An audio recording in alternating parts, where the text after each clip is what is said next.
जिस व्यक्ति की बीमारी खत्म ही नहीं हो रही, कभी पाँव में दर्द आ गया, कभी कमर में दर्द आ गया, कभी पीठ में दर्द आ गया, कभी सिर में दर्द आ गया, कभी आंखों में तकलीफ हो गई, कभी दमा चलने लगा, सांस चलने लगी, कभी डॉक्टर को दिखाया तो थायराइड हो गया, कभी ब्लड कम हो गया, कोई प्लेटलेट कम हो गई, कोई कुछ हो गया, कोई कुछ हो गया। डॉक्टर को दिखाओ, डॉक्टर जो दवाई दे कुंदकेश्वर महादेव के नाम से उसको खाओ। तुमको ऐसा लगे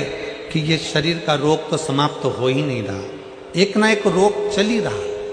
ये रोग समाप्त होने का नाम ही नहीं ले रहा। पिपलेश्वर महादेव का नाम लेकर और पिपलेश्वर महादेव का नाम लेकर किसी भी शिवालय में, शंकर के मंदिर में जाकर एक बेलपत्र रखकर उस जो प्रसाद तुम बना कर ले गए हो, जो तुम भोग बना कर ले गए हो, उसका स्पर्श कर कर पिपलेश्वर महादेव का नाम लेकर शंकर को उस भोग को रखकर, बेलपत्र रखकर शिवजी को 7 बार एक ही लोटे का जल,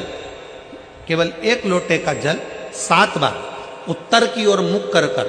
दक्षिण में खड़े होकर शंकर के शिवालय पर 7 बार एक ही लोटे का जल 7 बार थोड़ा थोड़ा कर कर उसको गिरा दीजिए, शिव जी के ऊपर चढ़ा दीजिए 7 बार। बाद में जो प्रसाद पर आपने बेलपत्र रखी है, उसी बेलपत्री को उठाकर शंकर के शिवलिंग पर चढ़ा दीजिए। बाबा को प्रणाम करिए, बाबा मेरे शरीर का रोग समाप्त नहीं हो रहा। किसी भी दिन पिपलेश्वर महादेव का नाम लेकर वो चढ़ी हुई बेलपत्री लियाओ, प्रसाद लियाओ, घर पर आने पर जैसे ही घर के अंदर प्रवेश करो, सबसे पहले बेलपत्री को चबा चबा कर खा लो। फिर वो जो प्रसाद है,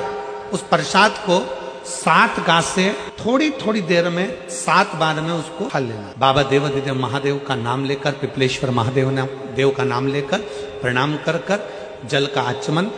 हाथ की हथेली में जल लेकर 7 बार आचमन कर लीजिए और शिव का, पिपलेश्वर महादेव का नाम ले लीजिए। धीरे धीरे